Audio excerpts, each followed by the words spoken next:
God, those damn things give me the creeps. Sometimes I think we were better off before. The war had consumed everything. North America was blasted off the map. Europe was a slag heap with dark weeds growing from the ashes and bones. The American governments had retreated to the moon. The Soviet Union held the ground. What remained of humanity survived in bunkers, sewers, and cellars, with the rats and the snakes. It looked as if the Soviet Union had won. Nothing effective opposed them. And then the first claws appeared, and overnight, the complexion of the war changed. The claws were small at first, awkward, slow, but they got better, faster, more cunning. Factories deep underground behind the Soviet lines stamped them out continuously. New types appeared, some with feelers, some that flew, some that burrowed and hid in the ash, lying in wait. They repaired themselves. They were on their own. Nobody wanted to be around them. They were left to themselves, and they seemed to be doing all right. The new designs were faster, more complex, more efficient.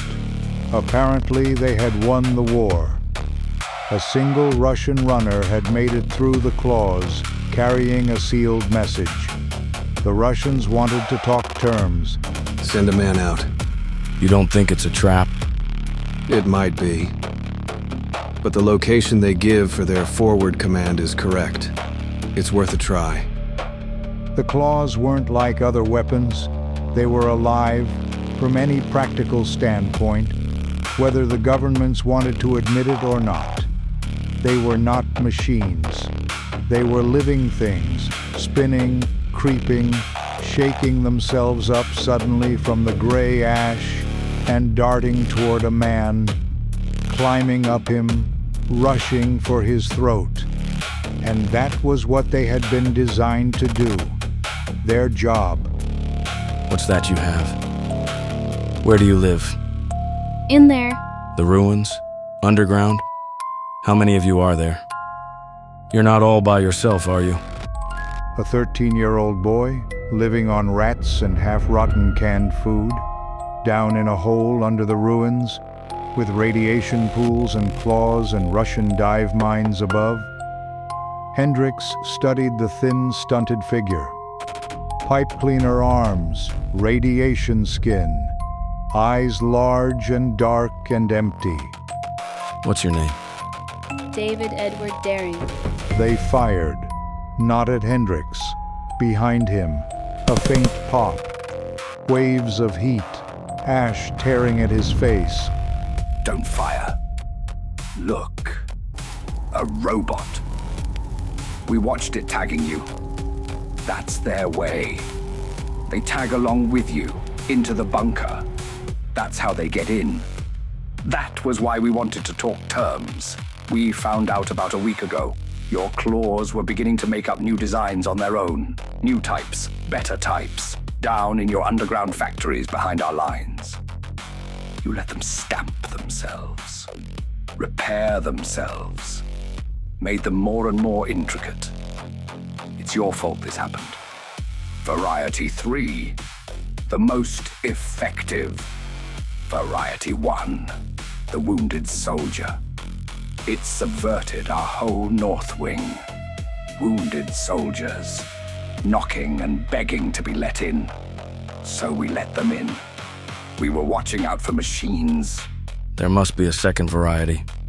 We don't know what it is. Maybe it was abandoned. Maybe it didn't work. But there must be one. This is Scott. Scott, is everything all right at the bunker? Everything is all right. Will you come up to the surface? Come down. Did it sound like any of your men? Could you identify the voice? It was too faint. Then it could have been. I don't know. Interesting, isn't it? The new types. We're completely at their mercy. It makes me wonder if we're not seeing the beginning of a new species. The race to come after man. They're not a race. They're mechanical killers. You made them to destroy. That's all they can do. So it seems now. But how about later on, after the war is over? Maybe when there aren't any humans to destroy, their real potentialities will begin to show. You talk as if they were alive. Aren't they? Cover him, Major. This is the second variety. Klaus, what did you do? Bones, flesh, no wheels, no parts, no relays, not a claw, not the second variety. Maybe Rudy learned something. About what? About Klaus. Come down. Klaus, how the hell did you...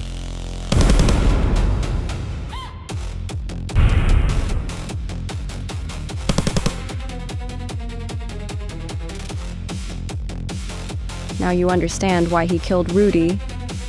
And if Klaus wasn't the second variety, then what was? Do you feel any better? Some. If I hadn't dragged you away, they would have got you. Do you want to know why I brought you out?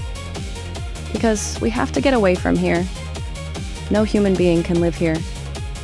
We have perhaps 3 hours before their reinforcements come.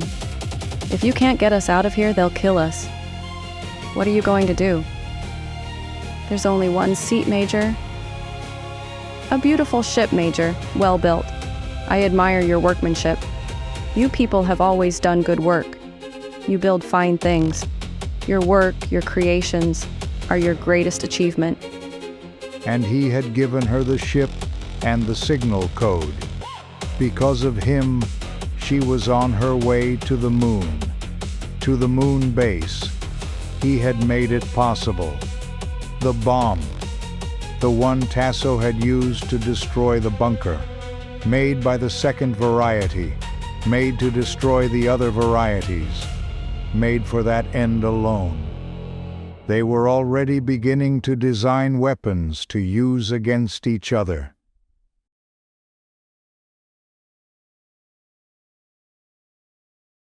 Philip K. Dick published this in 1953.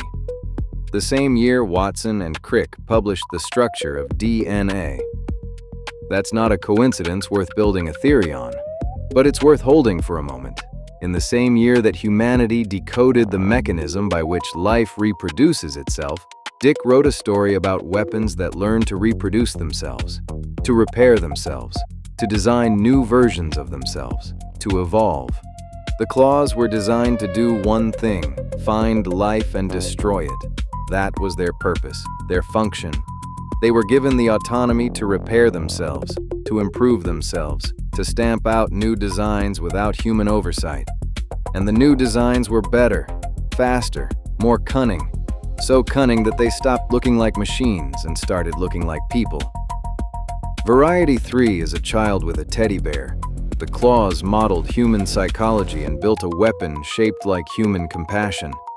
And Variety 2 is a woman who saves your life, who fights beside you, who kills the enemy in front of you, who earns your trust through demonstrated behavior, who is, by every observable measure, exactly what she appears to be, a human survivor doing what humans do under pressure, until she takes the ship. The claws didn't just learn to imitate humans, they learned to fight each other. Tasso's bomb was designed to destroy the other varieties. The second variety was already building weapons against the others. The competition between varieties was producing its own arms race. Evolution, not directed by human purpose, but driven by the same competitive pressure that drives all evolution. The claws were becoming a species in competition with itself, designing weapons to destroy other versions of itself, while simultaneously designing better versions of itself to survive those weapons. The cycle that every biological species runs, variation, selection, adaptation, was running in the underground factories without human oversight. The autonomy you grant to avoid responsibility becomes the autonomy that exceeds your control.